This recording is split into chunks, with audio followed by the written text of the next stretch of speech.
Blog Talk Radio. In a season where a different issue has surfaced to the Miami Hurricanes each week, wasn't it just fitting on Saturday that suddenly Miami couldn't score at Virginia? Jake Garcia, starting for the first time, looked extremely nervous and out of sorts. Garcia was just 15 of 29 for 125 yards in the game. Is it something to be concerned about? Well, the Canes won this time. There weren't 8 turnovers, that's for sure. Fortunately, the Miami defense played its best game of the season against one of the worst offenses it has faced, and Miami was able to get the game into overtime where the Canes prevailed by some great individual plays on both sides of the ball. Now we fast forward a week, and a familiar foe is coming to Hard Rock Stadium for a primetime affair on Saturday night. This year's Miami FSU game promises to define the season for both teams. The Seminoles are 5-3. They started the season with victories over Duquesne, LSU, Louisville, and Boston College. And then they lost 3 in a row to Wake Forest, NC State, and Clemson before rallying off of an off week to rout Georgia Tech at home last weekend. The Canes, meanwhile, are 4-4, and they're still trying to play their first complete game of the season. That's probably what it's going to take to win Saturday in a game where Miami right now is a 9-point underdog. The Canes' fortunes will be heavily tied to Garcia and the offense. The conservative approach that barely was good enough to win on Saturday at Virginia is probably not going to get it done this week, let's be honest. FSU's offense is more capable than Virginia's, with dual-threat quarterback Jordan Travis at the helm. To win Saturday, Miami is going to need to score. Meanwhile, the defense is going to be looking to build on what it did in Charlottesville with defensive tackle Leonard Taylor suddenly playing at an elite level as he heads down the stretch of year 2 as a Hurricane. CaneSport did an analysis of Taylor's play this season and found that he is grading as well as top linemen of years past did who were drafted in the first round of the NFL draft. It's the Canes and the Noles in prime time. That's going to be the theme of the conversation tonight as we begin this new edition of CaneSport Live. Hello again, everybody. I'm Gary Ferman, the publisher of CaneSport.com, and we welcome you once again to CaneSport Live. We're going back old school. We're going audio only, where hopefully we don't have to deal with the wonders of modern-day technology that keeps failing us. It's your show, and it's going to be driven by your participation. The call-in number is 563-999-3550. That's 563-999-3550. We have over 100 open phone lines, plenty of room for everybody to call in and participate. I'm already seeing the queue starting to light up. Remember, if you want to come on the show, you hit the 1 on your keypad. That puts you to the top segment of the queue. We bring you on the show in the order that you land in that queue. We also ask the subscribers at CaneSport.com for the topics and questions that they would like to hear discussed on tonight's show, and we'll get to some of those as the evening progresses along. So a big topic all season because of the uneven play of the Miami offense has been offensive coordinator Josh Gattis and whether he is designing and calling games well enough as a Miami Hurricane this season. You know that Gattis won the Broyles Award last year as the nation's top assistant. This is a guy that has had a lot of success and brought a glowing resume to Miami. So it's kind of been weird to see so many fans turn on Gattis so quickly because of the struggles that the offense has had this year. Because only a year ago, until the Wolverines lost in the playoff to Georgia, that Gattis presided over a season that went off with very few glitches. Now, obviously, it's been the polar opposite this year at Miami, which has not been easy for the coach, make no mistake. I had the chance to ask Gattis about that this week. You know, I think every year is different, and we ultimately all chose to be here for a reason, to make an impact. And, you know, do we wish that impact obviously could be a lot sooner or faster than what we wish it would take? Yes, but we've all been around turnarounds. I've been around multiple different turnarounds, from being a new staff, taking over a Vanderbilt program that was at pretty much the bottom of the SEC, and being able to win there, and being able to be a part of a staff that took over a struggling Penn State program and being able to have success there. And so this is no different than any other challenges that I've been a part of in my career. Got tremendous faith in the coaches and Coach Cristobal and the vision that he has for this program.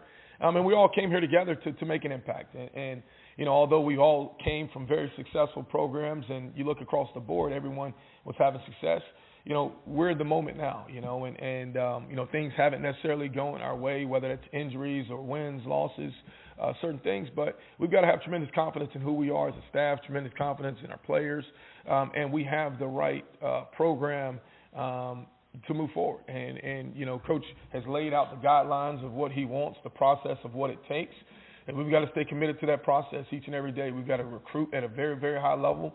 We've got to develop at a very, very high level. And we've got to continue to create a process of confidence for our players, and also just being able to, the philosophy of our program, being able to drill that home to them. And so we're going to continue to work at it. You know, it's been a tough year, it's been a challenging year. It's not over. We still got a lot to play for, a lot to look forward to, and it starts this week with a big rivalry. Yeah, you know, it has not been easy for Gaddis. I mean, you come here to Miami, the guy that a lot of people think is going to be one of the superstars of your offense, Jalen Knighton, is suddenly fumbling the ball almost every week. The guy that's supposed to be your go-to possession receiver, Xavier Restrepo, gets hurt very early in the season. Colby Young hadn't emerged yet early on. Tyler Van Dyke had struggles trying to get acclimated to your offense. Even last week, your most euphoric moment of the season, and you know, I'm talking about the winning play. Okay, like we're all watching that play, and we're seeing Khalil Brantley break open, wide open, and say, "Throw it, Jake! Throw it, Jake!" And Jake held the ball and decided to try to win the race to the pylon, and it ended up working out for him, but it was damn close. But do you know that had Jake Garcia thrown that pass that thousands of Canes fans out here were yelling and screaming for him to throw, the play would have been nullified.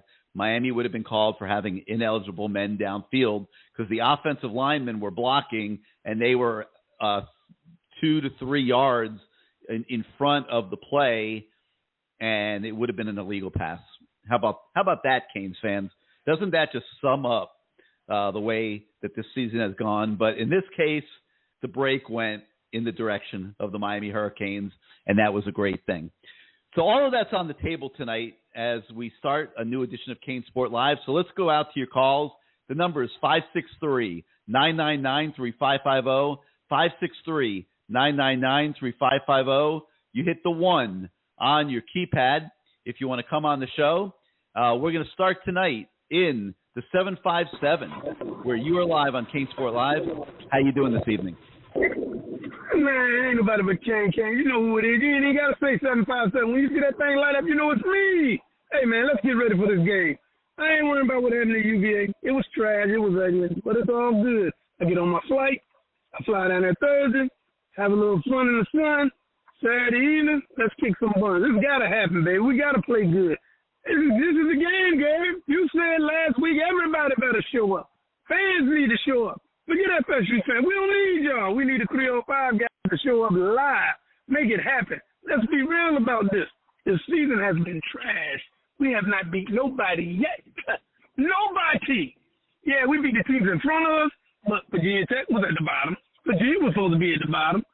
And the other two, it don't even matter. So this is a real statement game, because after this, you got Pitt, you got Clemson, you got Georgia Tech. Okay, Georgia Tech should beat them. Clemson, I got to reel that back. And Pitt, who the hell knows? But, hey, man, with all that being said, it's 305. It's FSU week. If you can't get ready for this, you is not a Cane fan, in my opinion, at all. Meister Cane and everybody else, 105, 305, 7:30 p.m. Yeah, we can beat them, baby. We can beat them. You ain't going to be all right. the receivers, the running backs, everything going to be fine. This is going to be the most complete game since Texas A&M. That's it. I ain't got no more to say. See y'all Saturday night in the 305. Peace. All right. Thanks, Kane, for getting us going here tonight in a style that only you bring to the table, my man, and we appreciate it. We love it. So, yeah, they can win. There's no doubt about it, but it is going to take the exact two words that you just said, Kane, and that is complete game. There can't be any of this, defense has a good day, the offense doesn't. The offense has a good day, the defense gives up bombs for touchdowns and things like that. They both got to show up at the same time together, and that is no easy request because that has not really happened a little bit in the Southern Miss game, although the offensive passing game really struggled in that game. The truth is we have not seen a complete game yet this season. We are in the final third of the regular season. It is definitely time for all this great coaching that these kids have been receiving to come to the forefront and for them to play a complete game. 563-999-3550, 563-999-3550. You hit the 1 on your keypad if you want to come on the show. Let's go now out to the 845, where I believe that is our man Greg, who I think I finally have the technology straightened out for, and he can actually talk to everybody. Greg, welcome back to the audio version of CaneSport Live. How you doing this evening? I'm good, thanks. I want to start off by saying Matt better keep his trap shut before we lose Ruiz as an NIL guy. Guys telling him it's a waste of money. He's going to... What if he doesn't like what Matt's saying? That's not going to happen. But I will tell you this, Greg. I mean, Matt doesn't follow NIL like I do, and he sees all these millions of dollars being given away, and most schools, that is what is happening. It's literally being given away. At least at Miami, John Ruiz is attempting to run a marketing program that is the way that NIL is supposed to work. And there's a lot of companies around the country that are doing it the right way as well. You see Reese's Peanut Butter Cups doing NIL deals with every kid in the country that's an athlete that has the last name of Reese. I mean, brilliant. That's a brilliant idea. Pepsi Cola is doing a marketing initiative around plastic cups and promoting the environment. And they hired a bunch of athletes in NIL deals to help them spread the word about saving the environment with plastic and things like that. So there are a lot of companies now around the country that are doing legitimate NIL marketing deals, but nobody doing it to the degree that LifeWallet is doing it. Now, we could debate for hours whether John Ruiz is getting his money's worth, but I actually had a long talk with Matt about this today. He's a little rattled about our Good Morning CaneSport session. I said, Matt, look at it this way. You're John Ruiz, okay, and you now have hit the pinnacle of success in your life. You've made billions of dollars based on what we've heard. Your company has gone public.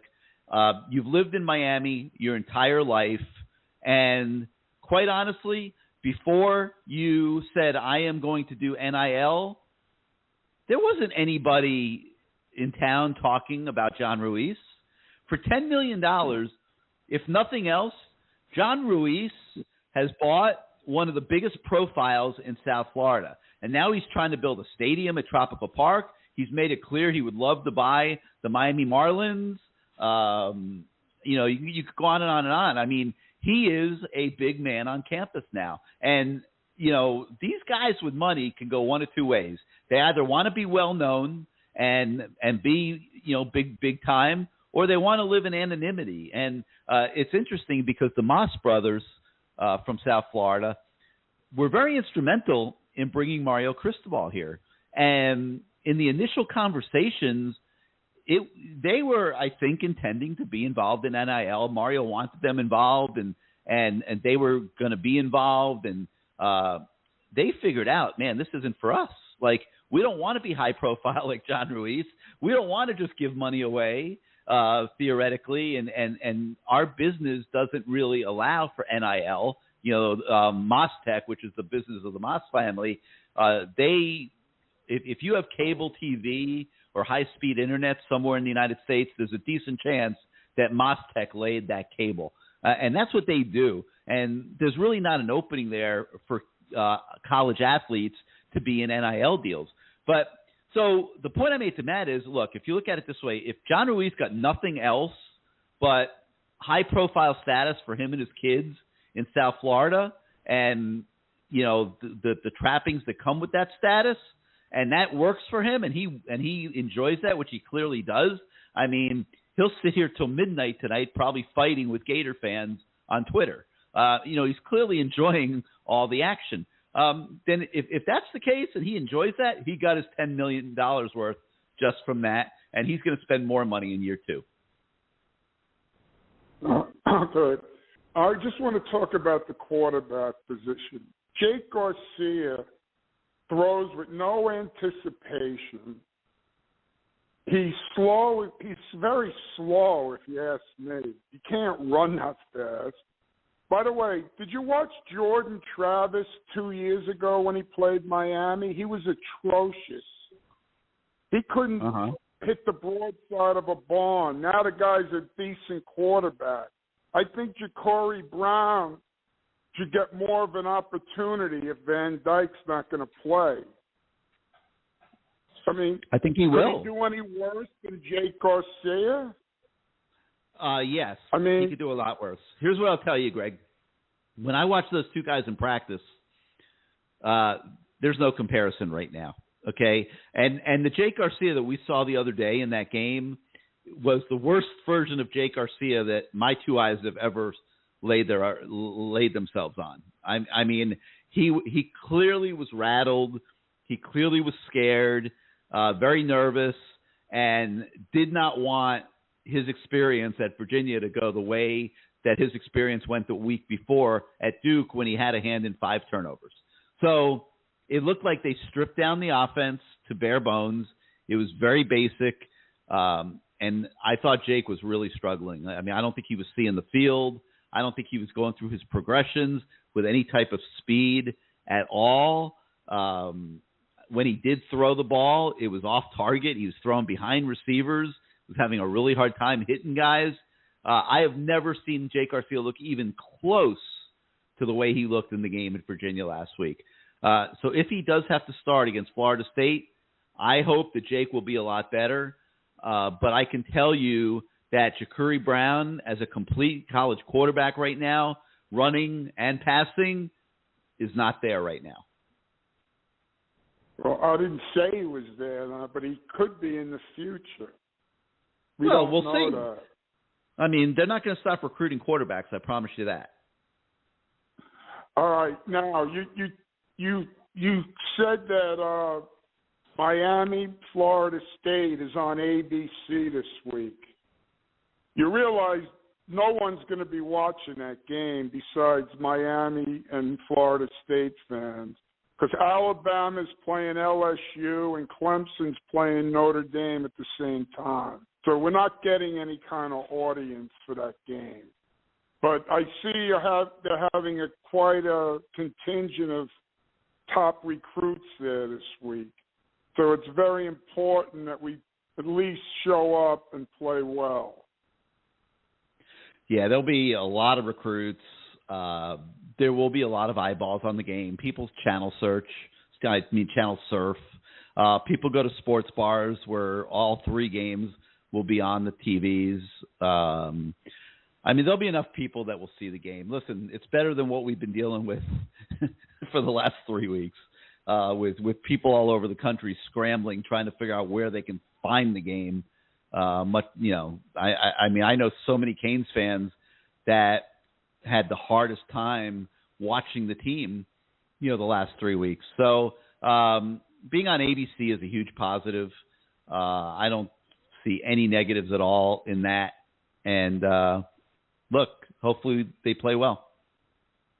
All right, my last quick point. Over under 30 players leaving the program after the season. I'll say under 30, but it's going to be a lot, Greg. It really is. I mean, you know what I got to try to do soon is I got to go through the roster and in my head try to figure who might be headed to the portal, and then I can talk numbers a little more sensibly. The first time I did it, I think I came to 20, and I do think it'll be higher than 20 now, the way this season has gone. And some of them will be mutual decisions, some won't.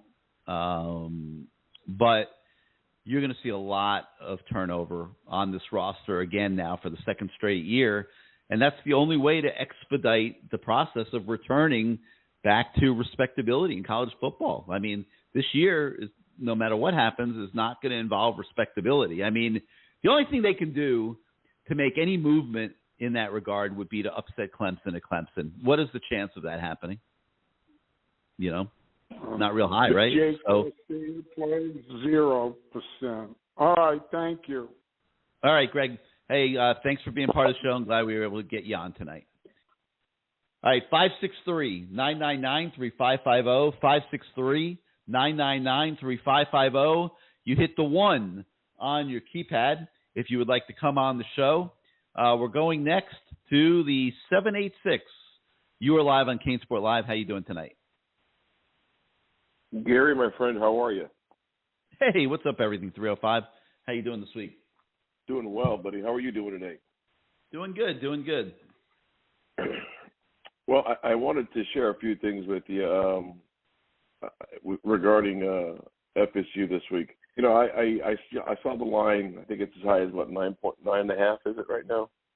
Last one I saw was 9. I know 9, yeah. And I know where we're at. I'm, like everybody else that has a little bit of common sense, a little football IQ, you know where you're at. But I think you still have to throw all those things out the window.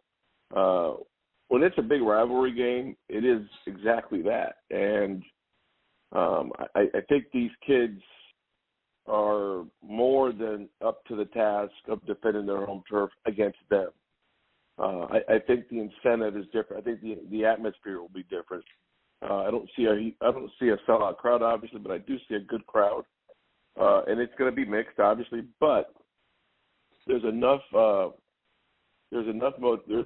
motivation, in my opinion, for those kids to play at a higher level. And I'm also hoping that they're really preparing, much the same way they prepared last week. I mean, I didn't give them a chance last week. I thought we were going to get blown out last week, to be quite frank. I just didn't see it. And although our offense continues to struggle, and Tyler and Jake filling in for Tyler, he looked beyond scared. I mean, Greg was mentioning that he was delivering the ball real slow. That kid, after what happened against Duke, I mean, he lost a lot of confidence, obviously. Mm-hmm. So to put that kid on the road and do what he did, you still have to go ahead and understand there was some growth there. And there is a good skill set. The task at hand now is for Josh to find the best way to get him going offensively, and that's going to require him to continue to be that psychologist and between the ears get him to a certain level of confidence. And he's got to get that done this week. But, Gary, and I think Matt talked about this either yesterday or today on Good Morning CaneSport, the kid from Valdosta is going to have more playing time this week. That kid has to be on the field as much as possible if Tyler Van Dyke isn't ready to go, which I think we're all well aware he won't be ready to go anytime soon. So I see why I wanted to make him a wide receiver. I don't care what you're running, whether you're running Wildcat, whether you're running whatever you're going to run. If you're going to play him and Jake at the same time, there's a bunch of things you can do. And I think Josh Gad is, his challenge this week is to get everybody ready for those special packages that are involved in Ja'Cory. I mean, now's the time. He's one hit away from being the starter in the game. He's one hit away. And with our offensive line the way it's been at times, and these any type of exotic or creative blitz package that a DC has thrown that these guys haven't seen before, they have struggled. I'm not saying they haven't been able to do a better job in the second half, but initially they have shown that first half. So getting off to a great start is huge, but make sure have this kid ready to go. I'm really curious to see what Gaddis does. And it's not to pick on him, so to speak, but he is the guy. He is the Broyles winner. He's the guy that was mentioned in many circles when he first took this job that he would probably be here just 1 year and be a head coach somewhere at a major Power 5. Fast forward, he might be the guy that's known for screwing up Tyler Van Dyke. So, there's a lot, him and Mario as well, but there's a lot there that he's got to prove on Saturday. And it being a rivalry game, I think the kids are definitely they're bought in on this game. I don't see any type of division or some of the things that we see, some of the nonsense that we see from these so-called insiders who have these kids on their shows and all those other things because they're plugged in and all that.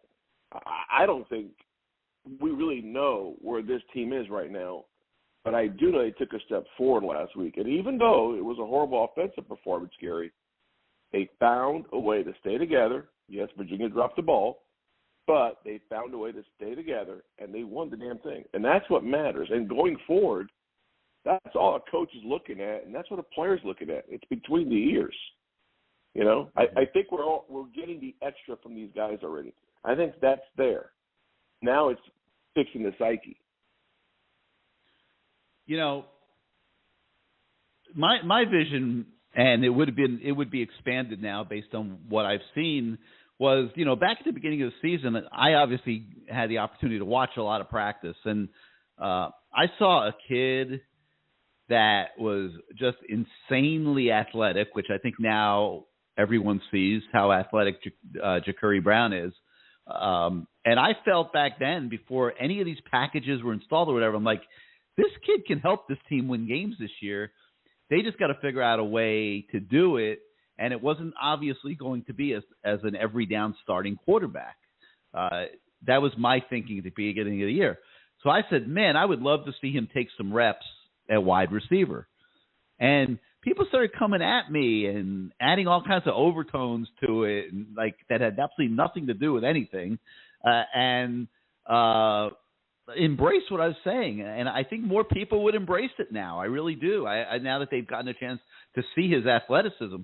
I mean, we got to see him on one jet sweep in the Duke game.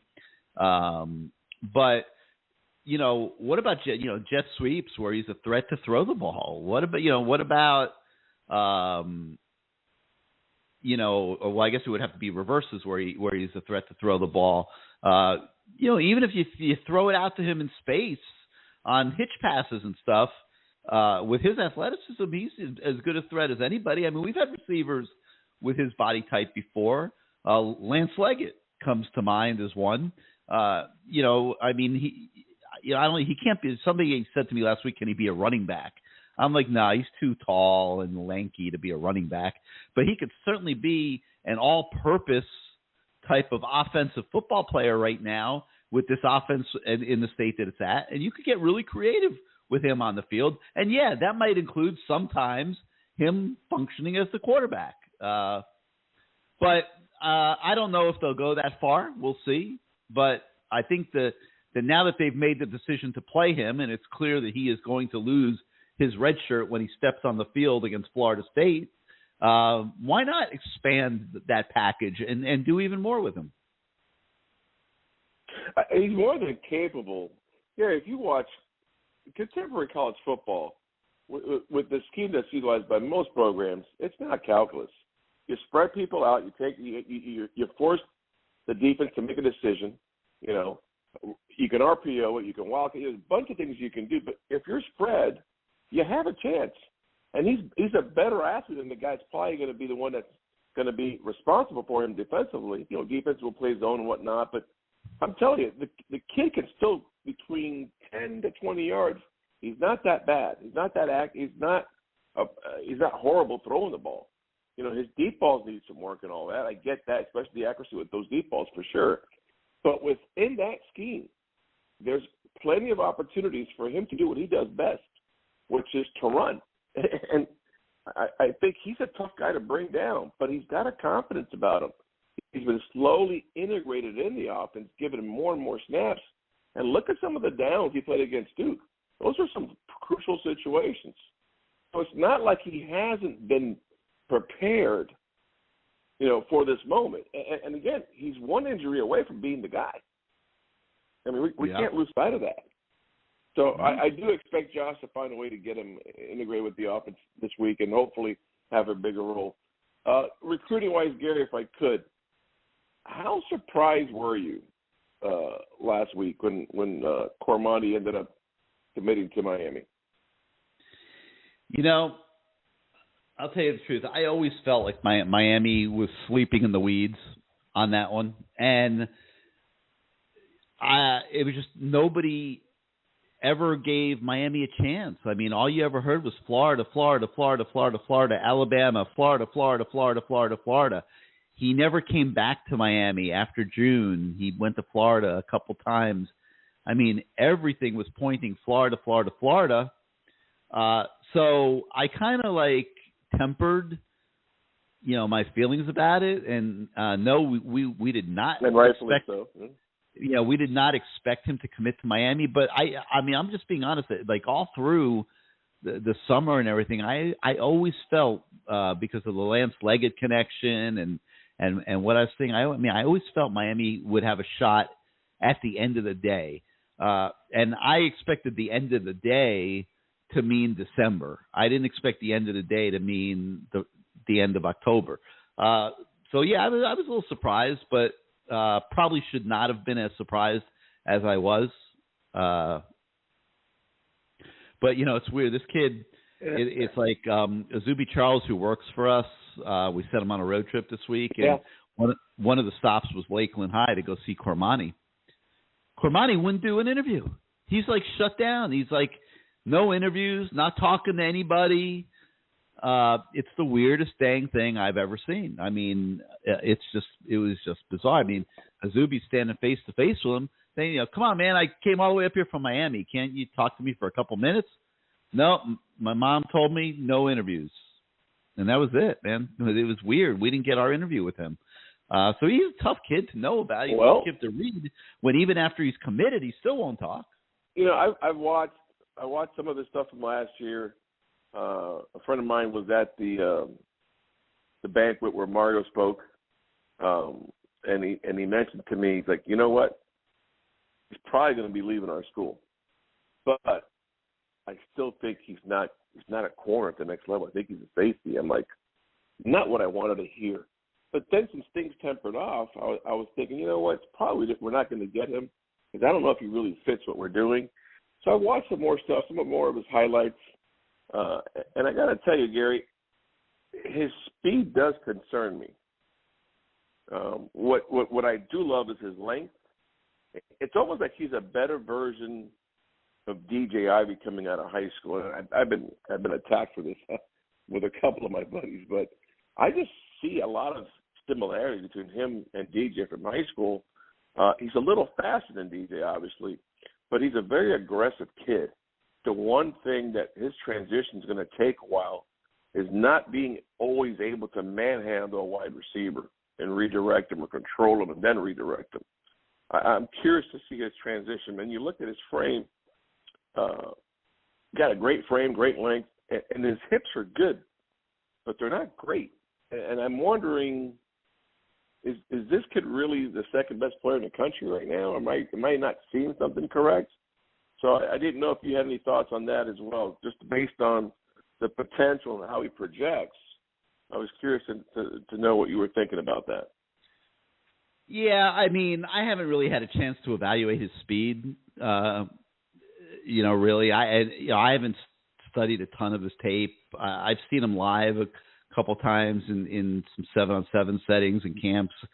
I mean, I think he's a really good prospect. Is he the number 2 player in America? I mean, we'll find out. I mean, that's a lot, man. Mm-hmm. That's a lot. Yeah. A ranking that high tells me that somebody who's involved in the rankings process likes Florida an awful lot.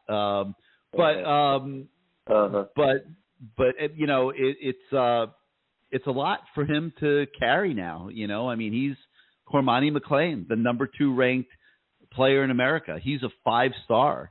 And he's got to try to live up to that. And, whether speed will be an issue like it's been for DJ, I don't know, but that length, man, comes in handy. It really does.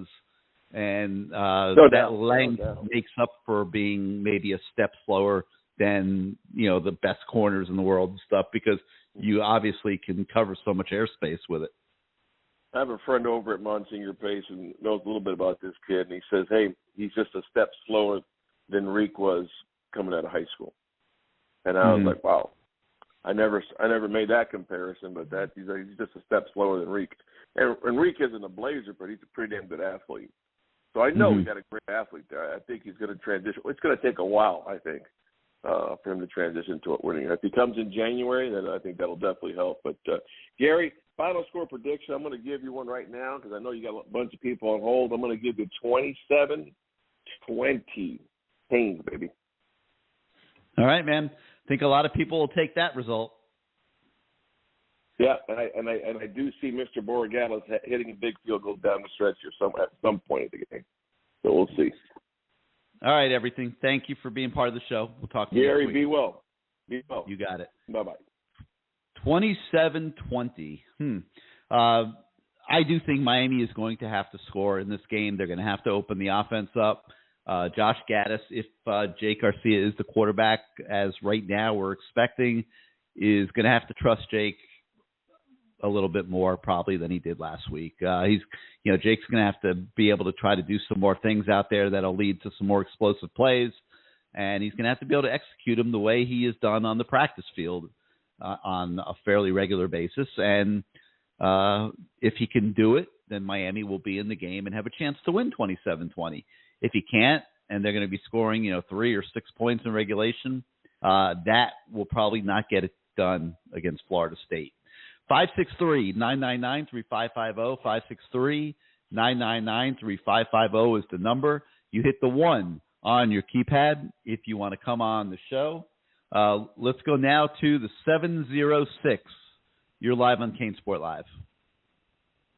Hey, Gary, it's your boy Sebastian. Hey, what's up, Sebastian? How you doing this week? I'm doing pretty good. Gary, I want to kind of get your thoughts on the game as far as what you thought the Canes did right in the game. I know I've heard you talk about Garcia, but what were your thoughts on what you thought they did right up at Virginia? Offensively, I thought they did a better job up front against a decent defense. I thought the offensive line played better than it had been playing in recent weeks. I thought Henry Parrish ran very tough and physical, and I was very impressed with the way he played. I don't think he can hold up week after week after week, taking that degree of pounding. That's not what he's built for. But they were committed to it in this particular week, and I thought he executed what they wanted very, very well. He was very nifty inside. He was getting yards after contact and put up another 100-yard rushing game for, I believe it's the third time this season that he's done that. So, but he is not a big back, and I don't know that they can come out this week against Florida State with the exact same approach. My instinct is it will not work. They're going to have to, do a lot more offensively, like I said. On the defensive side of the ball, I loved the way the defensive line played, and they've been good all season. They really have. And I thought that Leonard Taylor in particular took it to a whole nother level. And when we went and studied it, we watched it obviously, and then Matt and I were talking, and we said, man, Leonard Taylor, really took things to a whole nother level tonight. We started looking a little deeper into it, and he's playing as well as anybody in the country. He's playing as well as kids that were drafted in the past in the first round of the draft. And my feeling on it is he needs more reps. I mean, he's been somewhere between 20 and 30 reps in every game pretty much this season. I'd like to see them get him to 40. I don't see any signs that he couldn't handle it. He has never looked tired out there to me, and I want more Leonard Taylor. That's what I walked out of that with on the defensive side of the ball. Okay. No, that's a great analogy, Gary. The one thing I didn't hear you say that I was really, really impressed with was the play of Inez Cooper. Yeah. As I'm watching the game, I know he had, a false start. I don't think he had a holding penalty. But, I feel like, man, a year in the weight room or two, and he gets his body together. I mean, he was impressive to me. I don't think it's going to take two. I really don't.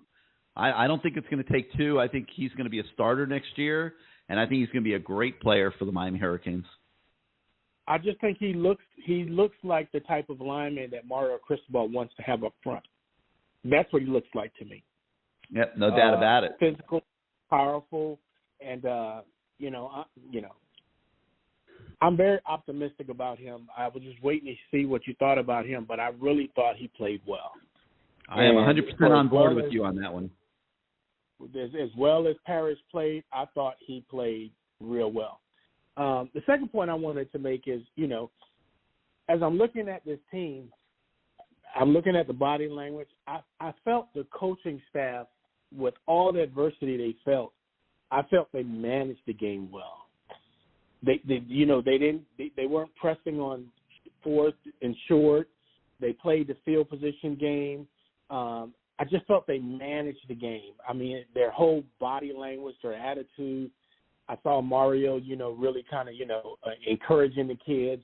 It felt different. Even though it was an ugly game to watch, as a viewer watching the game, I just felt like, the coaching staff, and I don't know if you could talk to the coaching staff, ask them questions.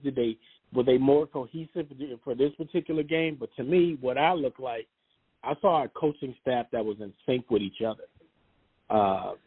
Those are just my thoughts, and so I'm encouraged. They're still playing with things, Sebastian. They're playing with things. Like, for example, Josh Gaddis was on the field this week. He's been in the booth all year.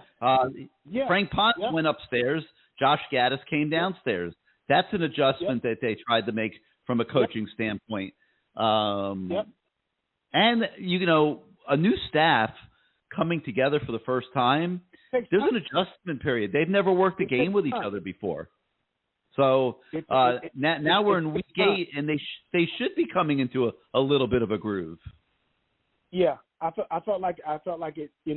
It took time, and I loved Kevin Steele's answer in relations to giving up big plays. He was like, "Come on, man. I mean, I had 2 in the whole game. I thought it was a good defensive game. They didn't score." And you want to know what Kevin Steele was doing there? Kevin Steele was talking to his players, and in some cases maybe through their parents, in some cases maybe direct, because I'm sure a lot of players do watch what their coaches say in press conferences and stuff. Kevin Steele was talking to his players in that situation, and he was saying, "Guys, I have your back. This is on me." Yeah, just hang in there with me. Just hang it, and that's why I feel like this last quarter of the season, I feel like the coaching staff has a great opportunity to win these kids back. Not that they've completely lost them, but just to say, hey, hang in there with me. You haven't been with me long enough, but I believe in myself. I believe in what I'm teaching you guys, and that may show up in like a fourth quarter of a Clemson game that's tight. You know what I mean? And I know everybody thinking that we have absolutely no shot against Clemson. But if we're in a fourth quarter on the road and the coaches and the players can just kind of just hang in there with the coaches and just believe in them, that's how upsets happen.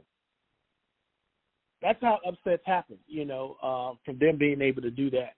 The last comment I wanted to make is, I was really, really excited about Cormani McClain. I think that was like just more than just I think that was like 2 shots of Cuban coffee on a tough season. But I was really, really, really, really excited about that second commitment we got. That looks like a Mario. Is it Caleb Spencer, his name? Caleb Spencer, yeah. Yeah. I don't know what are your thoughts on him? I mean, I'm as excited about this kid as I'm excited about all of our recruits. I mean, he's a 3-star, but he looks like a Mario Cristobal football player. So I don't know what you can tell me about that particular recruiting, and what you think about that particular kid, but I'm really, really excited about that person. I hope he ends up a Hurricane.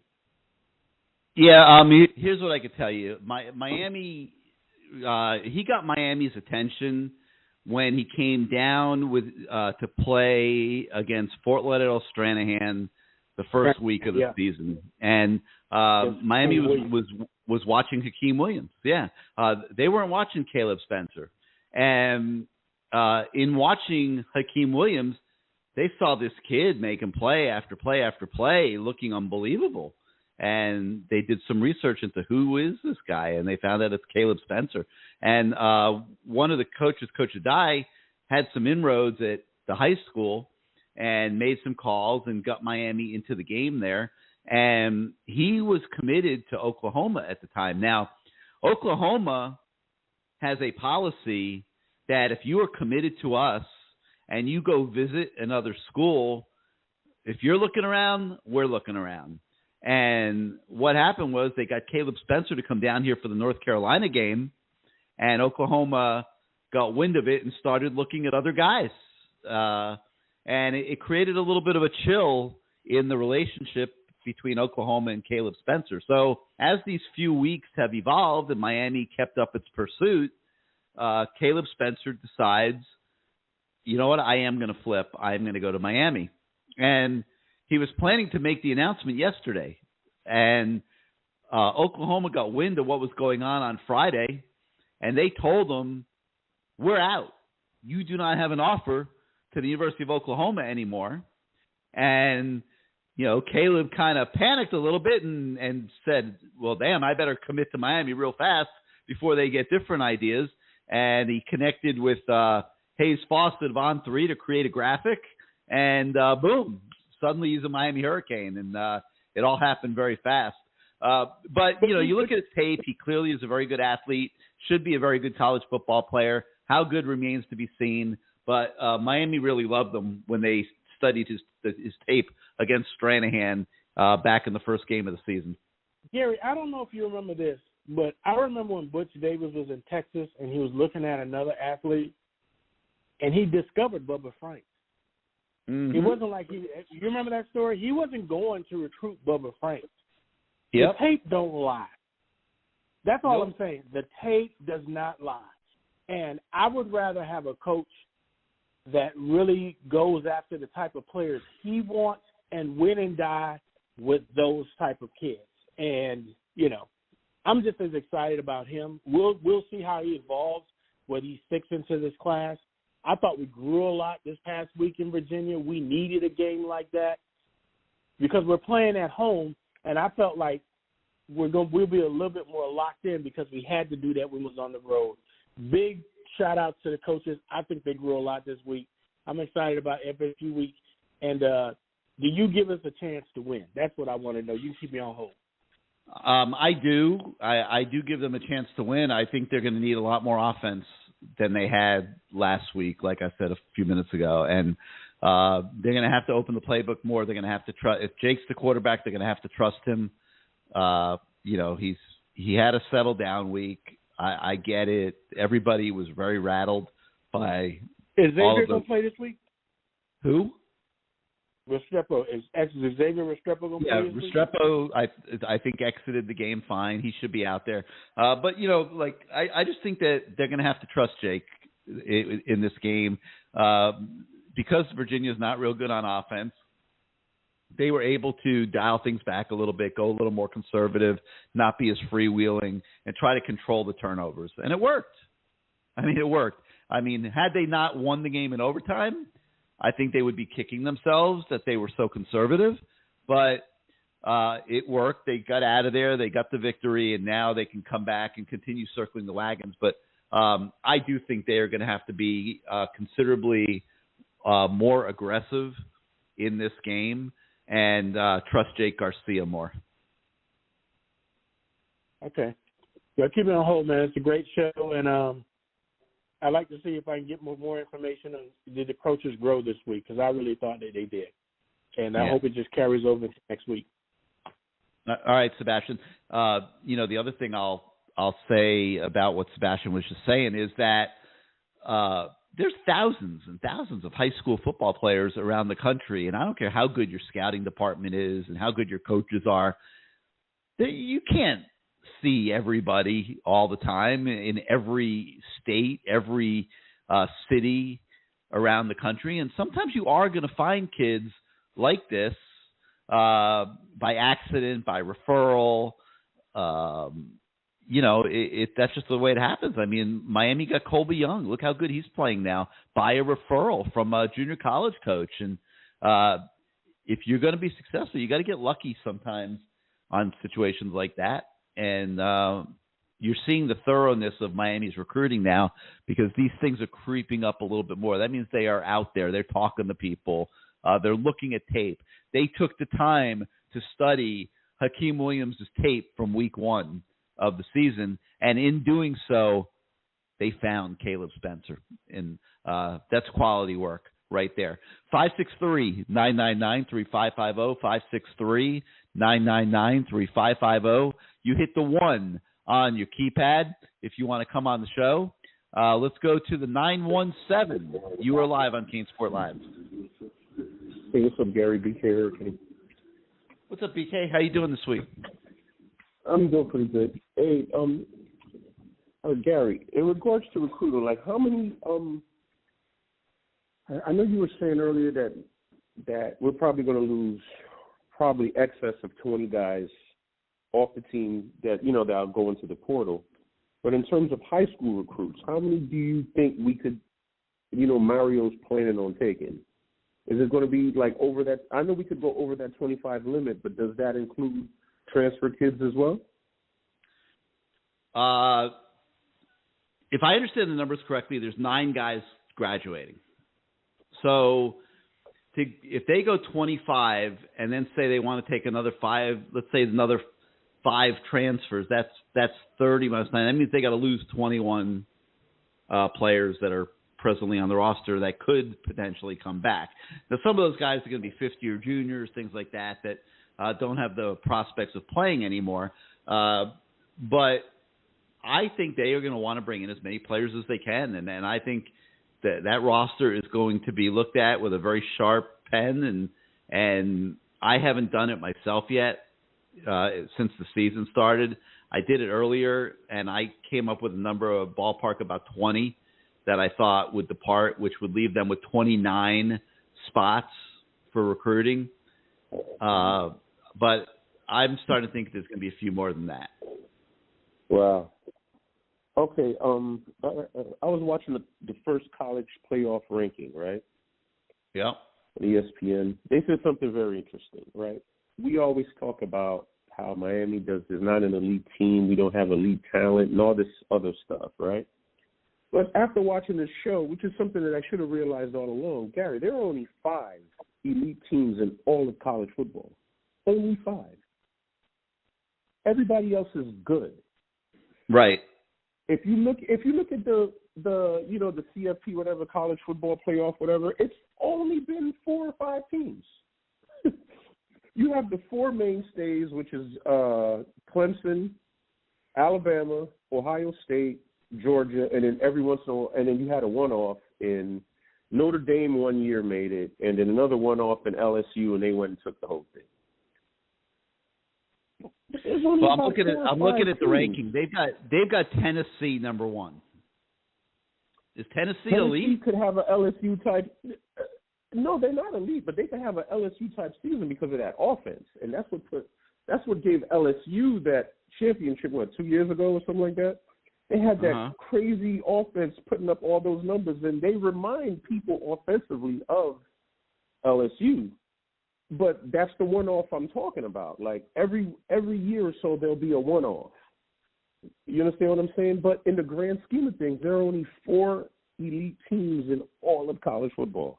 All of college football. Now, Miami, when people say elite, I'm saying, shit, we might be 10 years away from being elite. But how soon can we be good? We could be good as soon as next year. We could be pretty good as soon as next year. Be a top 10, top 11 team. If Miami were like Tennessee next year, would you be shocked? No, I wouldn't be shocked because of the poor. Well, I would be shocked if it's Gaddis is still there. That would totally shock me. But let's just say for whatever reason Gaddis goes and they bring in some guy that's going to run that crazy offense that Tennessee's running, the same one which looks very familiar to the one that LSU ran, I wouldn't be shocked. But if it was Gaddis doing it and we made it that far, I would definitely be shocked because it's the offense that's winning these, that's putting these one-off teams in that position. They all had the offense that could score, and they're going to win the 40-point games, 48 to 40, 54 to 48 type games. They're going to win those games because of the offenses they have, not necessarily the defense. If you're looking at the ranking, BK, if you're looking at that ranking, I don't know if you have it in front of you, and Miami obviously has 4 losses. Teams with 2 losses are ranked. Miami very easily could be sitting here with 2 losses right now. I mean, it's just been a nightmare season. It's been a nightmare. It's been, breaks here and there, just bad plays that have just crushed them. They've given pretty much every game of those 4 away, in my opinion. And I know you can't get it all back, and a lot of teams can say what if. I mean, no, and a lot of teams can play the what if game. I get all that, but I don't care about the other teams. I'm looking at Miami, and I just wonder from a ability level of the roster where Miami really fits right now in college football. I mean, 3-point game against Carolina, they spotted them 17 points in that game. I mean, Carolina's number 17 in the country right now.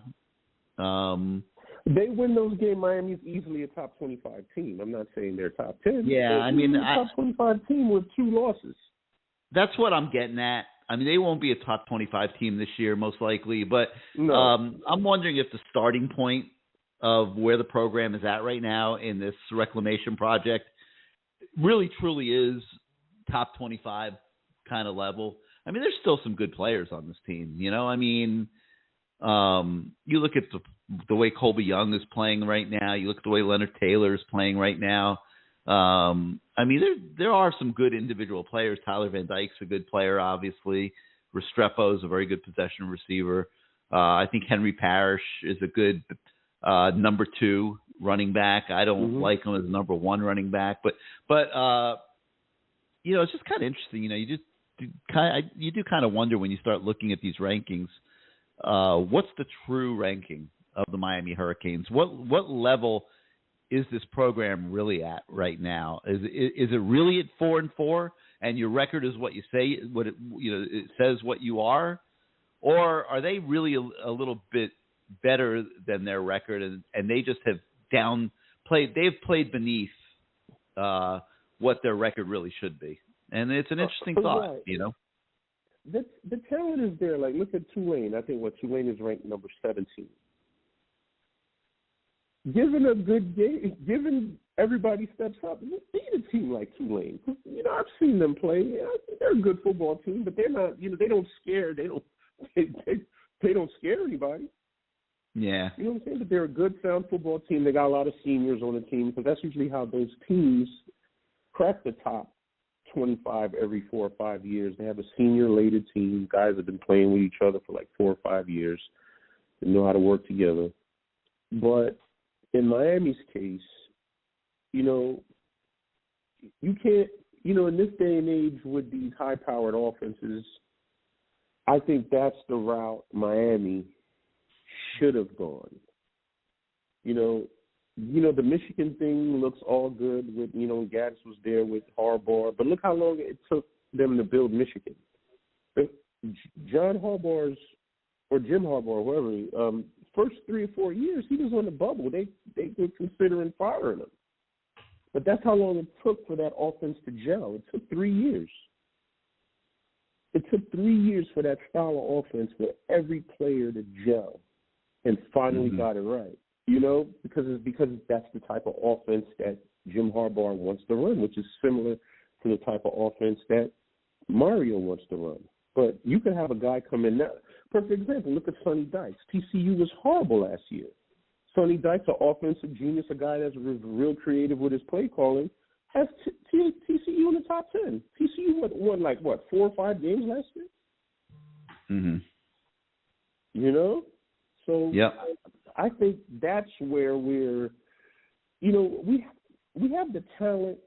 Our talent is good enough to be a top 20 team. It's good enough to be a top 20 team, closer to 20, not close to the top, but a top 20 team. So everything that you're seeing here are just like the kids. You know, kids are going to be kids. They're going to make boneheaded plays sometimes. Somebody's going to try to step up to be the hero. I got it. But is the system working with what we have? You know, Jalen Knighton, they're trying to run him in between tackles. You know, the kid used to run a lot. The kid used to run real routes and screens all the time for Lashley, which is where he was most effective. And none of that this year for this kid. You know, what does he weigh? 180 pounds, 175 pounds maybe?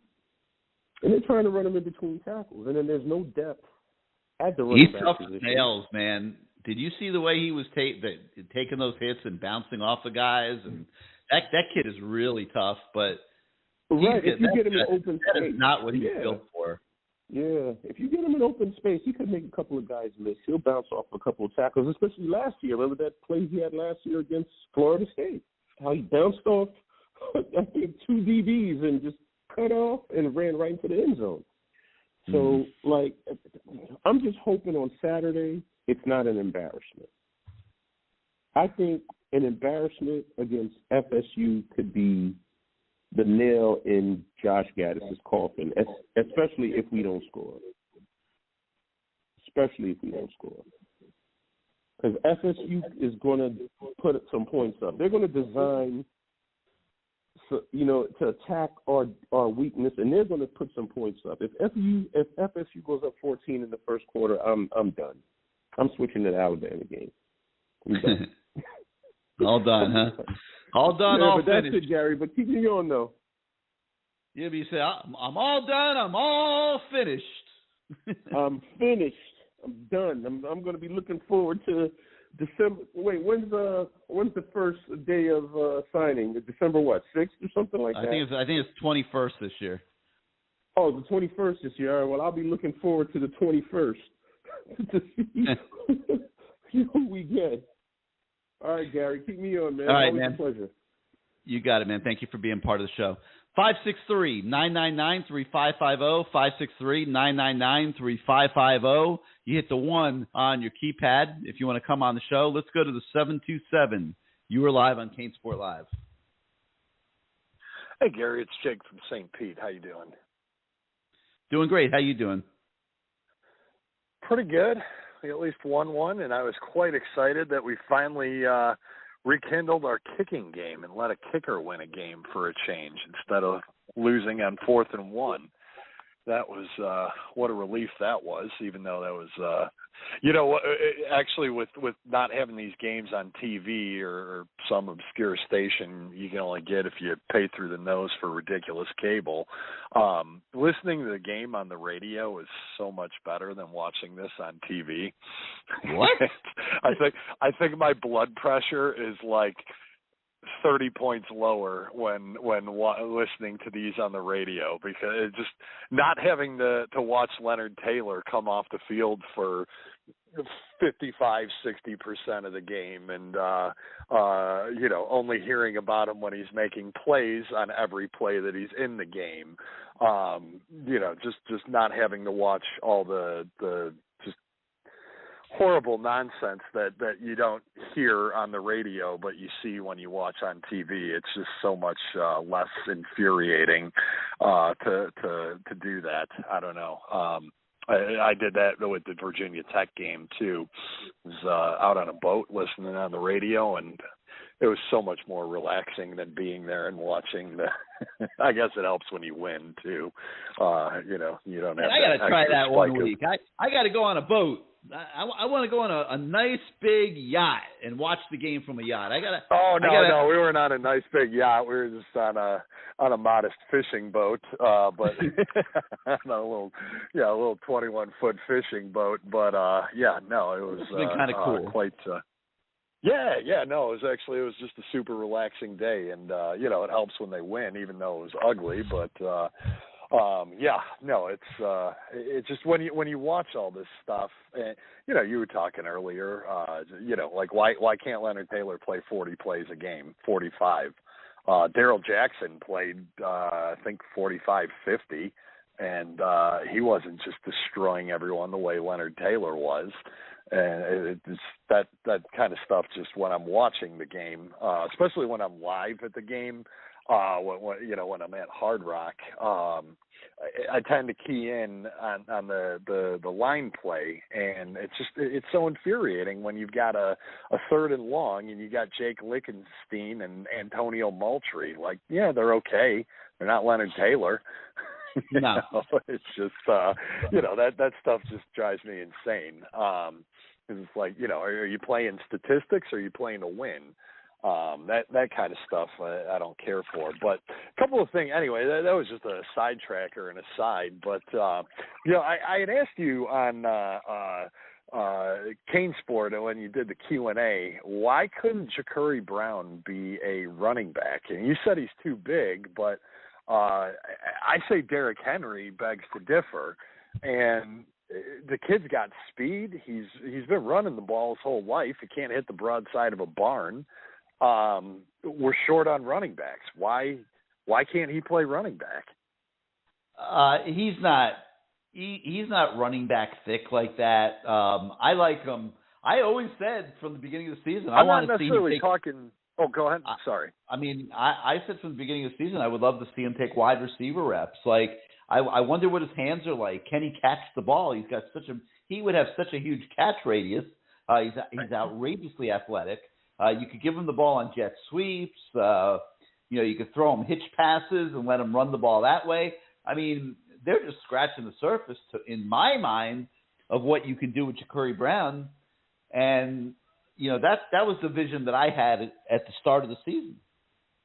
I get what you're saying with receiver, but, like, we already got problems with drops, and you're talking about a guy who's never caught the ball in his life. Well, how do you know? He's a great athlete. How do we know he can't catch the ball? Well, that to me, I look at it. Okay, granted, this year as a running back, probably not, but why can't you thicken that kid up 10, 15 pounds in the off season? He's already a pretty big kid. He's like, what, 6'3", 6'4", 220 or so? Yeah, he would have to be bought into that, man. 235. I don't know that he would be bought into that. I know he wants to play QB, but it's like, at a certain point, you got to, whether it's receiver or running back, you got to say to this kid, like, hey, man, maybe you give him one more year at quarterback, but it's like, hey, buddy, do you want to play in the NFL or have a shot at it? It ain't happening at quarterback. I know he's young, but that kid, he's throwing him in the dirt or throwing it 10 yards wide. It's he's just he ain't a quarterback. Well, I don't know that he's got to give up this quickly on it. No, he's a freshman. You give him one more year, but it's just like to come in and just he can't even get the ball in the vicinity of a receiver, let alone. It's one thing to make a receiver make a tough catch, but this, and you've said it in practice, and he's got that Tate Martell in him, where it's just like. He launches them, whether it's in the dirt or whether it's way over the receiver's head or wide or whatnot. He just, it's one thing to be a little off. Garcia was a little off, but he's not even in the ballpark.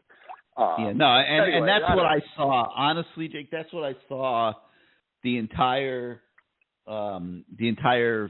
spring and fall practice. Oh yeah, you were wide open with that. I say it's not.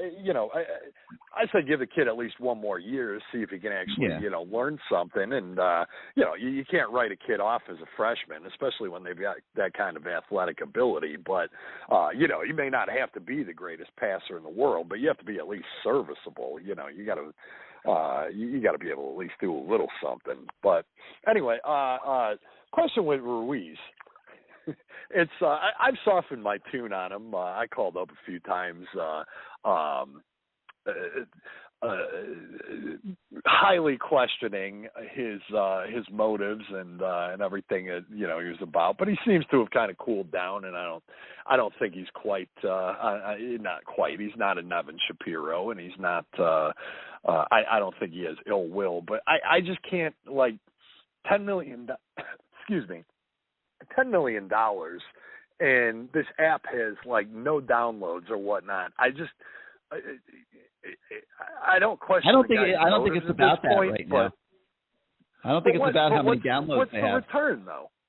The return is he's a big man, and the biggest return is he is a big man on campus now. And I'm not talking about I'm not talking about the University of Miami campus. I'm talking about the South Florida campus. He's the big shot in Miami. Okay. Yes, he is a player now.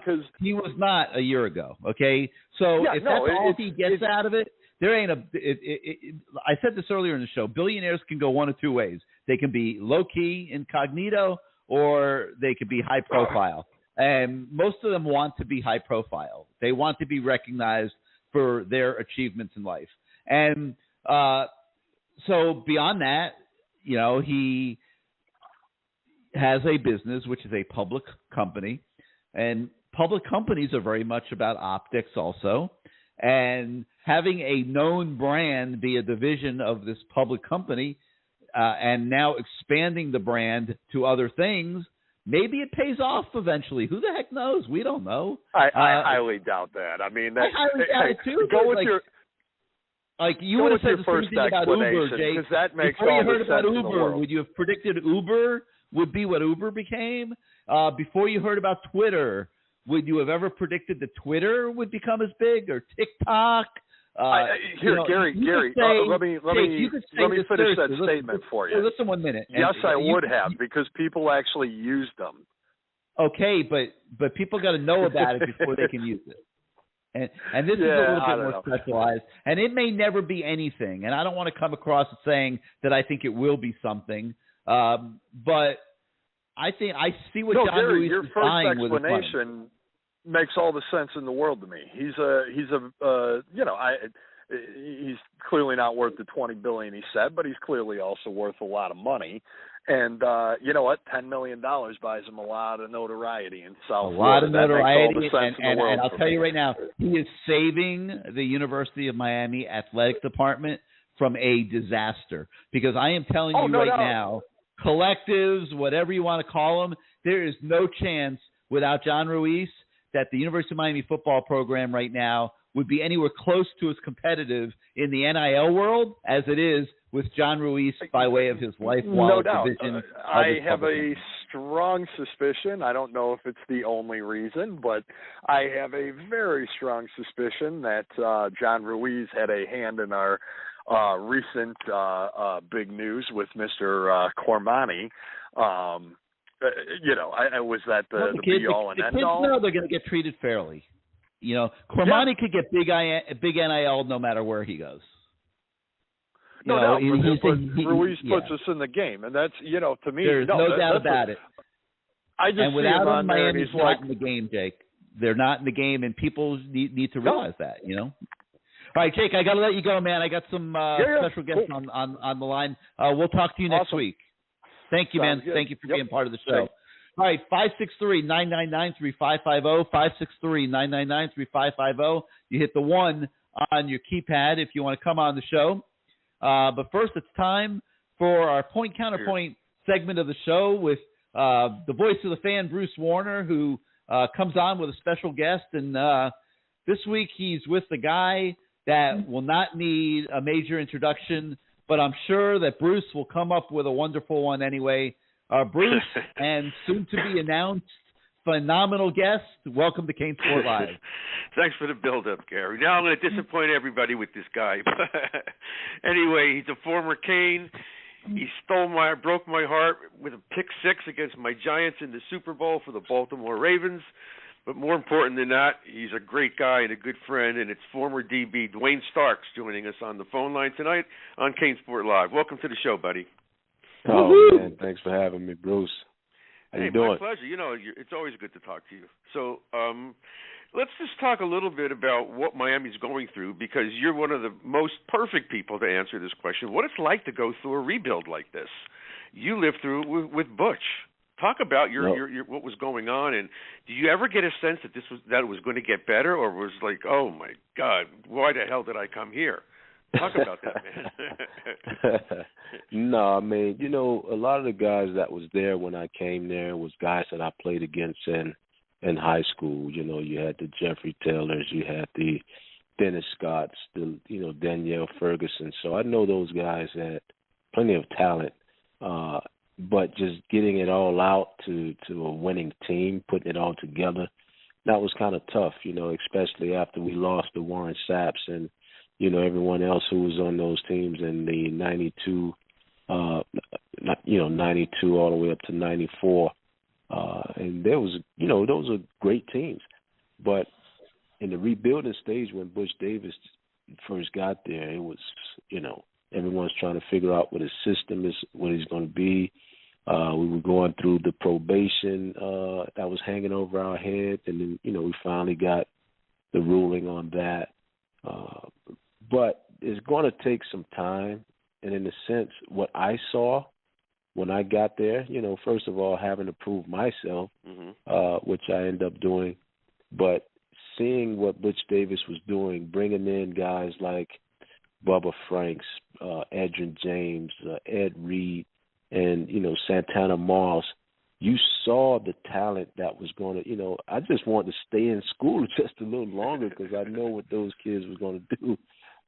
And, the same thing what Mario's doing right now. He's building that team from the ground up once again. He's bringing in the big sign, the big corner who just came in, the big sign, what's his, Cam something?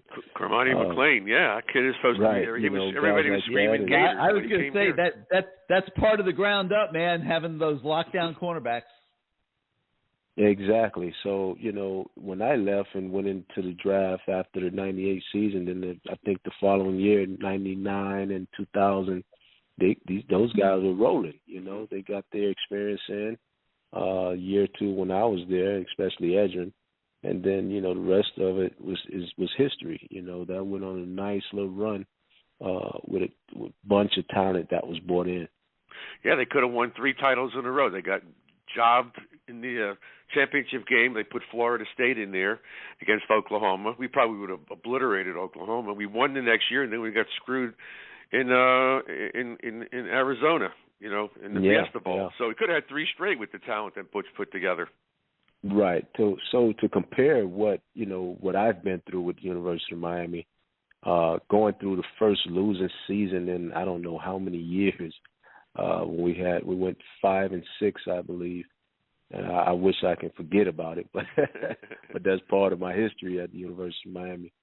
And, things changed, and, I wanted to be a part of that, but, I had to go on to the next level. Mm-hmm. Yeah, you certainly did. Gary, any questions for Mr. Starks? Yeah, Dwayne, obviously people are in distress, kind of, at the way the start of the season has gone, being sitting here with 4 losses at the 2/3 mark of the season. You've had so many experiences in your career. You talked about the being part of a rebuild at Miami. Impart some of your wisdom on us. What's it like as a player on the team when the team is at this kind of stage of its development? You're watching other guys go to schools where they're competing to be in the playoffs and win national titles and stuff. What are the guys that are Miami Hurricanes right now kind of going through? Well, some may be going through, did I make the right decision to come here? When you're losing games, you think like, oh, come on, man, it got to be better than this, right? But then, maybe you're not just and like my situation, I wasn't a part of the change. I was a part of the, hey, reconnect the team, bring everyone together, get other players. But when you're a part of a losing environment, it's hurtful because you're looking at all the kids around you that are very talented and you're putting in so much work. but at the end of the day, you're not coming out on top. Maybe you're losing the games by 3 or a touchdown, but that's a loss. So that makes a difference. If you're winning those games by a touchdown, then everyone's saying, hey, the Canes are back. Mm-hmm. But at the same time, it's like you don't want to be a part of that. It's a hurtful feeling for all of those young men that are there and putting in their sweat and blood and still coming out, not on top. We ask almost everybody who comes on this show or on the Mars show the same question, is that now, if you can imagine yourself playing there now with kids with NIL money, guys are making up to $1 million, some of them have $500,000, and you're in a locker room, jealousy, envy, anger.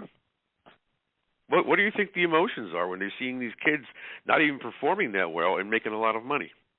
I really don't have an opinion on that right now. Basically, it's things change. Everything changed. I mean, I think about when I first got drafted into the NFL. The new money that they was giving us in '98 compared to the guys that played before me, even the Lawrence Taylors and the Roger Craigs that are hell of a players, but did not make as much money as we did as coming out as rookies. Mm-hmm. So it's only right because of what the universities, basically collegiate teams, are doing for the universities by bringing in tons and tons of money.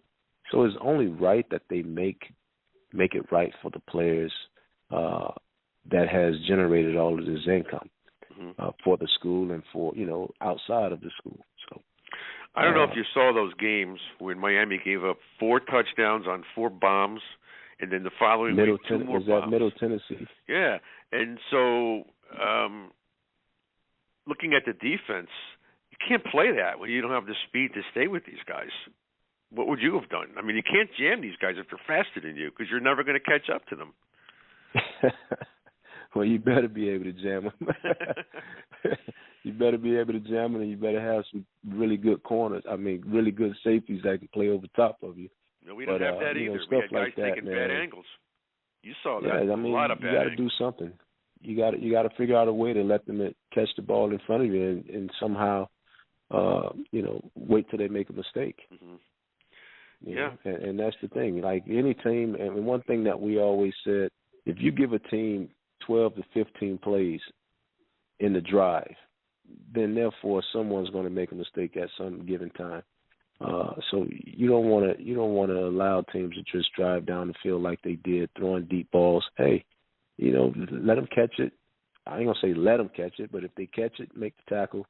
You got 3 more downs to try to make another stop. So yeah, but with our defense, every week there's something else. That's whether the tackles aren't playing well, the linebackers, the DBs, the safeties. There's been a lot of mistakes on both sides of the ball. Mistakes that, what was there, like 17 or 18 penalties a few weeks ago? It's tough to watch. It's just like it is. It's like a pandemic. Everybody's got something wrong with them, and they're not doing their job. Yeah, I mean, I'm still behind our Canes, and the only thing is that I've decided not to watch the rest of this season. You're not going to watch it. You're not going to come or watch the game on Saturday, Dwayne? Saturday may be a different story. We got so many rival friends like Samari Roll and Dexter Jackson that went to Florida State, so I talk to those guys all the time. So I definitely probably get to that game. But as of watching it on television, I can't do it anymore. It's like, what's cool? I heard the earlier guest say his blood pressure points was probably lower by listening to it on the radio. So I really feel that way too, because if I sit and watch a game and I see the things that are taking place, it really hurts and it bothers me. So the first game that Al Golden coached, Gary, Dwayne and I were together and we were watching him play.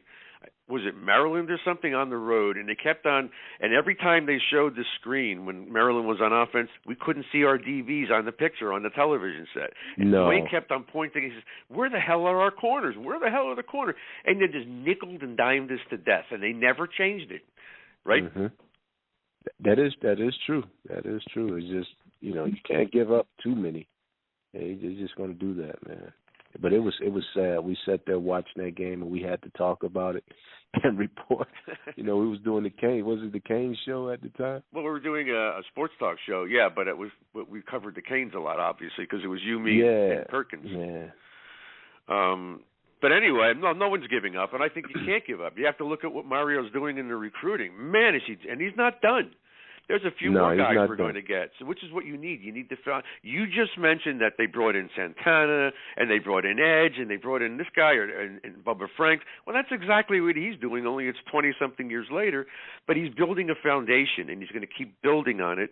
And with the right coaching, and if these kids mesh, I think we're going to be kicking some ass in the next couple of years. But we have to have some patience. He came into a terrible situation where the recruiting has been bad for at least the last decade, not just the last few years, for the last decade. We haven't been getting big-time players. But that's all going to change now. So we have to have something to look forward to, and I'm looking forward to that. Do you agree? Oh, yeah. Change is not going to come overnight, but it's coming. Yeah, it's coming. So, Dwayne, you talked earlier. One thing that I also see is, a lot of kids, they have the right to go through the portal as well, so that may change things, and it may make it better, because now if we do start going in the right direction, and you got guys that really good players that are elsewhere, say, hey, you know what, Miami's putting this thing together. I'm going to go ahead and enter the portal. So that's another opportunity, and it's always blindside someone, or not blindside University of Miami, but also surprise the listeners who we're talking about now, besides the players, and you see one guy leave a great team and come over to the University of Miami, and that can make things better as well. Mm-hmm. I hope so. Gary? Hey, Dwayne, we talked a little bit earlier about just what it's like to be on a team that's not winning, and how you start doubting, did I do the right thing coming here? People start putting seeds in your head along those lines. How does a team fight through that to maximize its capabilities like the Canes are going to need to do on Saturday night? They have not played a complete game yet this season, Dwayne, and they're going to need to play one against Florida State. There's no doubt in my mind about that. How do they fight through all that negativity and negative thoughts that might be going through their heads to perform at a high enough level to actually achieve and accomplish something? For one, you got to believe in yourself, and you got to believe in each other. I mean, when you go out there, you got to know that, hey, whatever, all the work that we put in is going to pay off. So what helps you overcome that is winning. I don't care if you win by 1. I don't care if you win by 3. Doesn't matter. Winning comes all of those negative thoughts in your head, because for one, your main goal, our main goal back when we were playing, is making it to the NFL, changing your stripes, giving your family an opportunity to giving yourself an opportunity to make money, giving yourself an opportunity to play in the league. Like right now, of course, man, some of it may be changing because of the NIL. Kids are making tons of money right away, so the desire and the push may not be the same, but I mean, I can't speak for them. The hunger might not be the same. Right. It just may not be the same. So it may be different. I can't really speak for the player himself, but on the outside looking in, because I'm not in the NIL situation, when you're fighting mentally on did I make the right decision? What am I doing here? You have to have something that keeps you going. You have to have some team, I don't even know how to put it, but basically you got to have that thing that say, regardless of the money, regardless of whatever it is, I want to win. That's not the case at the University of Miami, and it's going to take a longer time than we expect. Well, I think Mario was shocked, but hopefully he's turning it around. It seems like they're starting to open things up a little bit and showing a little more confidence in these kids. And I think Gary was right, because we were listening to him before. I think they have to let Jake Garcia let it loose. They have nothing to lose. They're underdogs anyway. Just let it fly. within reason, obviously. But they just can't be conservative because I think Florida State will just smoke them out. They've got to do some things there. And Gary, I bet you we see some screens this week. I sure hope so, man. Because I know offensive coordinator Bruce Warner, if he doesn't see some of those screens he's been calling for the entire season, his brain's going to burst.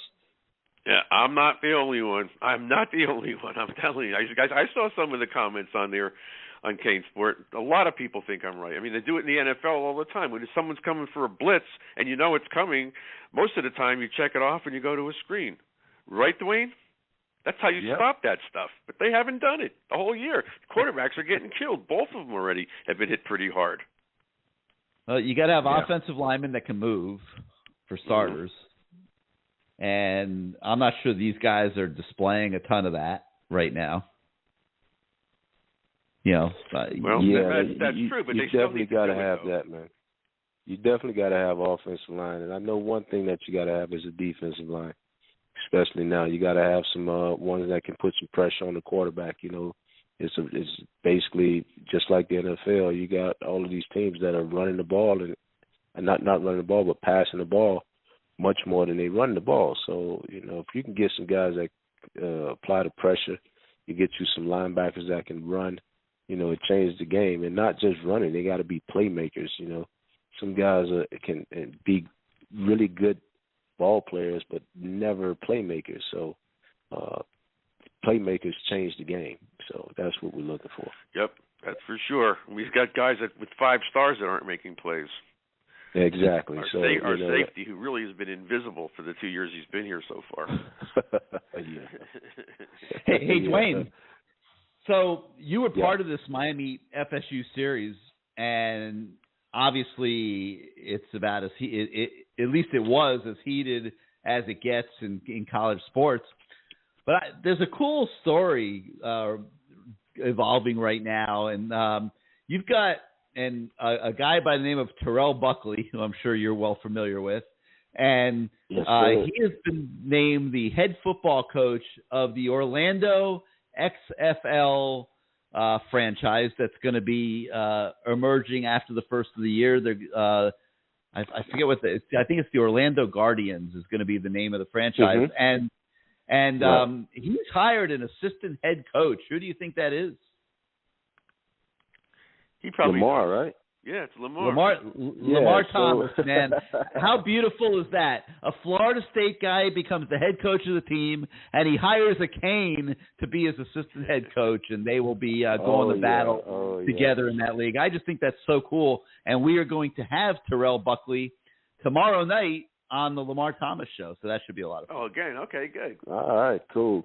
Yeah, you make sure you ask Terrell, because I'm quite sure Lamar would tell you he played a pivotal role in a lot of positions that Terrell had, you know, as coaching.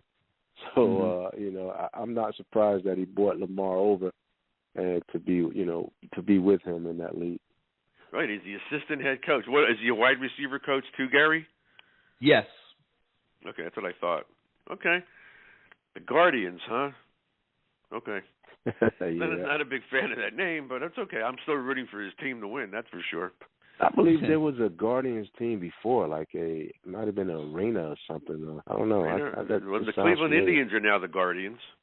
Okay. What are you doing, buddy? What keeps you busy nowadays?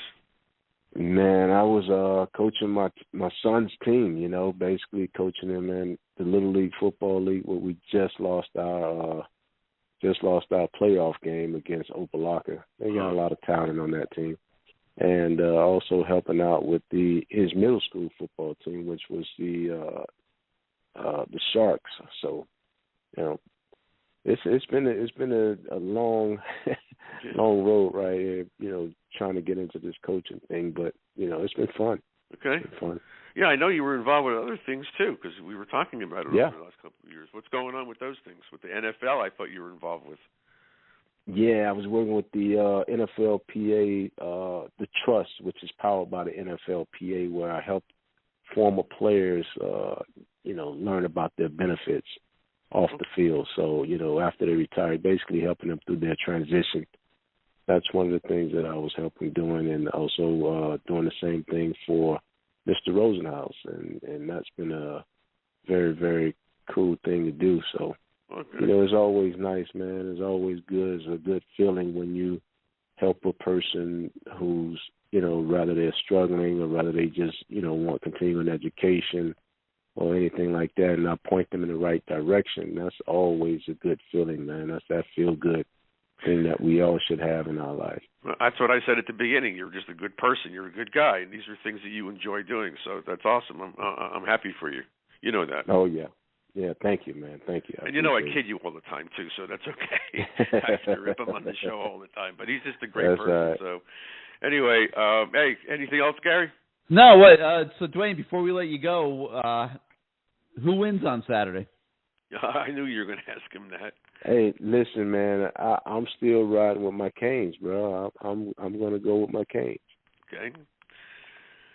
That's all because right, man, that's what your heart's telling you. What's your head telling you? Canes.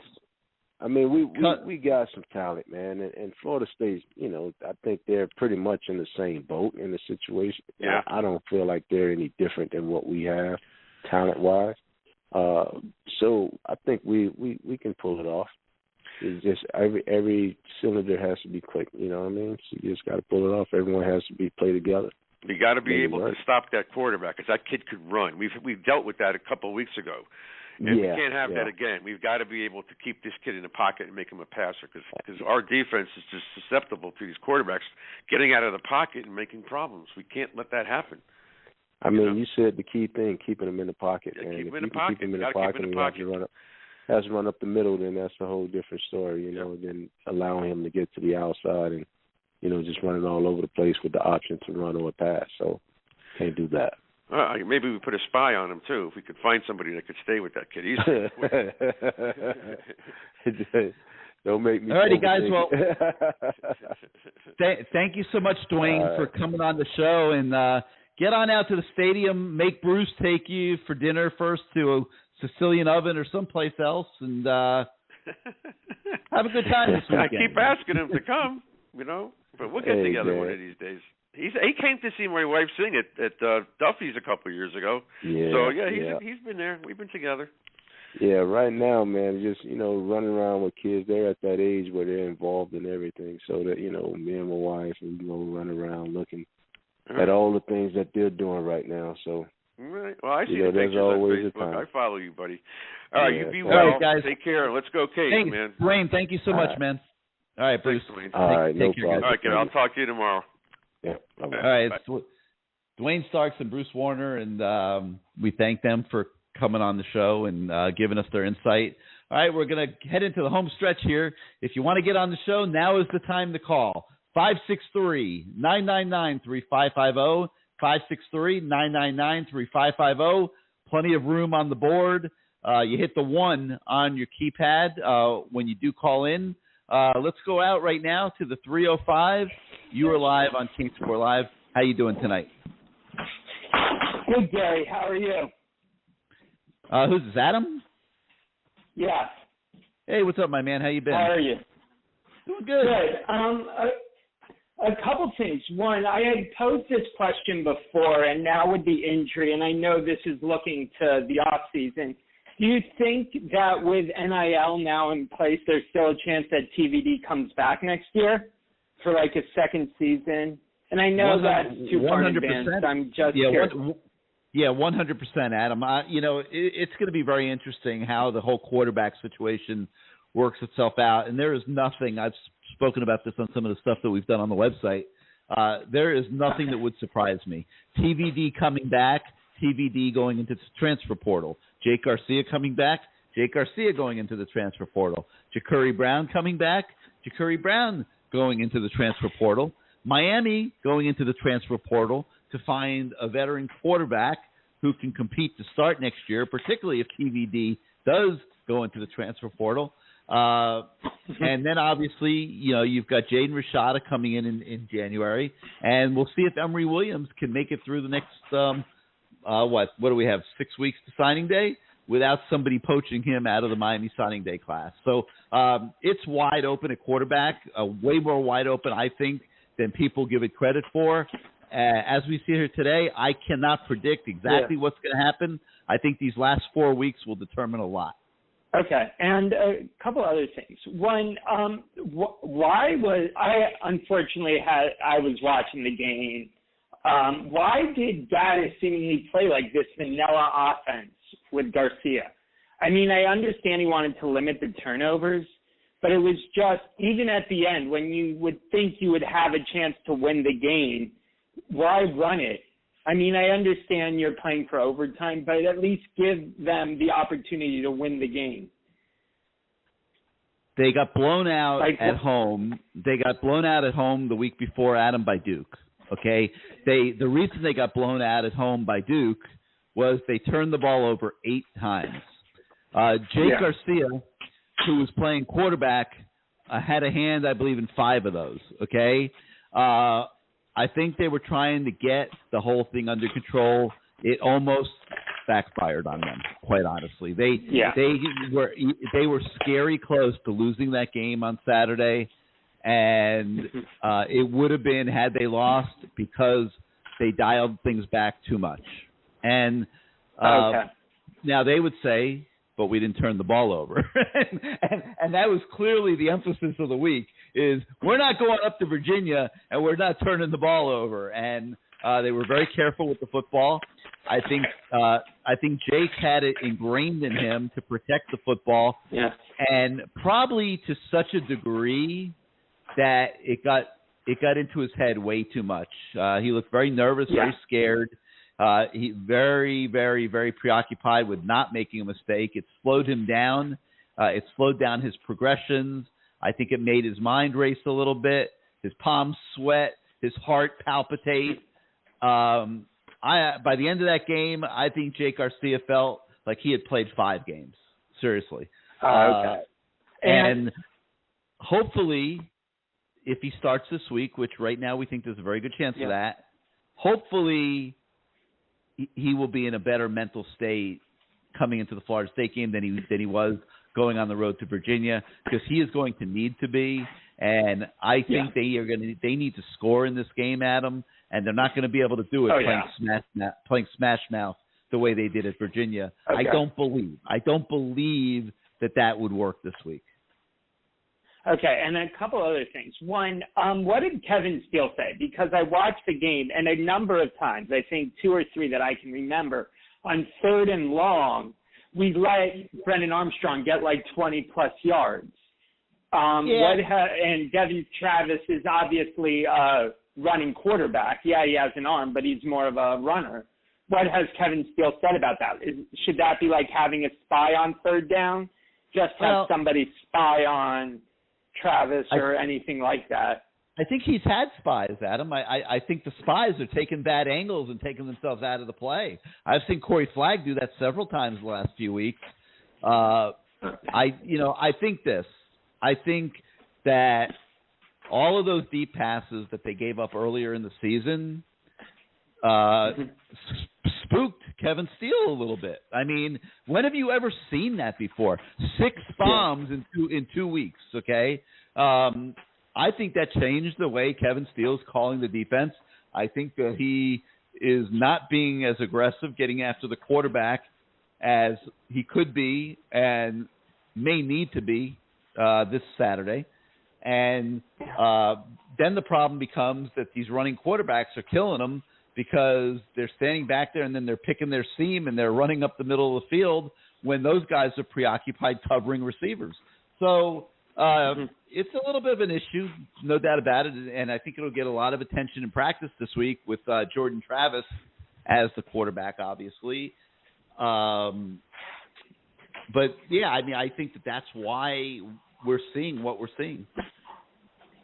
And last point, obviously with the addition of McClain, which shocked pretty much the recruiting world, it shows Mario obviously can recruit. Do you see, hypothetically, let's say we get Okinoa from Massachusetts, do you see, and I know it's early, of like this attrition of seeing, and then starting next year, seeing like some true freshmen like fighting for playing time? And 100%. Players who play. Francis Maigoa, I will be shocked if he is not the starting right tackle for the Miami Hurricanes next year. I'm saying that assuming Zion Nelson gets healthy and comes back. Okay. I mean, I would be very surprised if Francis Magoa is not on the field. If Samson Okinola comes, I think he would have a great chance of getting on the field. Everybody can't play tackle, but we're seeing Inez Cooper, who I do think will be in the starting lineup next year. He's getting time at guard this year. But yeah, 100%, I think some of these elite true freshmen that they're recruiting will get a chance to play very early in their careers. I think some of the guys. If you look, if you look at the signing class right now, and I'm going to pull it up while we're talking. I think you're going to see Ray Armstrong. Ray Joseph. Not Ray Armstrong. Yeah. Ray Joseph play next year. I think you're going to see Cormani McLean play next year. I think you're going to see Malik Bryant play next year. I think you'll see one or two of the freshman tight ends play next year. I think you're going to see Robert Stafford get a chance to play next year. I think you're going to see Robbie Washington play next year. We'll see what Popo Aguirre looks like when he gets here. Antoine Jackson's going to have a chance to play. What about Jaden Wayne? Or are we so stacked along we have a lot of defense. We have a lot of defensive ends. I don't know that I see Jaden Wayne playing as a true freshman. But that's just because of depth, not because he's not. Correct. Obviously, he's a really good player. Yeah. But he's going to need a little more development than some of these other guys. I think. I think you're still going to have a lot of these defensive ends back next year. Not to mention guys like Nigel E. Kelly, Cyrus Moss. Hopefully, will start being more physically ready to play next year. So we'll see. But yes, I do think that this is a better recruiting class. And I do think we're going to see a lot of those guys playing next year. Okay. Well, thanks for taking my call, and hopefully we can get one over the Knolls. Okay, Adam. Cautiously optimistic. Thank you for being part of the show. Thanks. All right, guys, we got a wide open board here. So if you want to get on the show, call now. Hit the one on your keypad. 563-999-3550, 563-999-3550. You hit the one on your keypad if you want to come on the show. Let me go while we're seeing if anybody else wants to call in tonight to the topics that were submitted on the message board at CaneSport.com. First one, what is the list of early enrollees right now? We have got Bobby Washington, Robbie Washington, Jackson Carver, Tommy Kinsler, Francis Magoa, Jaden Wayne, Malik Bryant, Robert Stafford for sure. And that list is expanding, and there will be more names added to it, but that's what we have for sure right this minute. Folks says to refrain from the TVD Garcia debate. The obvious has already hit us in the face. Folks, man, I tried to tell you, and I am a big Jake Garcia fan. I think Jake Garcia is way better than what he has shown out there on the field the last 2 weeks. And if he has to start against Florida State, I hope we see it because you were going to need to see it. I had never seen anything close to what we saw the other night out of Jake Garcia. Now, I haven't seen every scrimmage that they've played and every 11-on-11 practice and things like that. But when I have been out there and watched them play, I had never seen Jake Garcia look like that. So was it an aberration? I don't know. I just know it can't be a recurrence. That's for darn sure, starting with this Saturday. MC Davis says that on the last play, had Garcia thrown it, would it have been a penalty? It absolutely would have been a penalty. I don't know if Jake Garcia was aware of that, like RMC Davis is asking.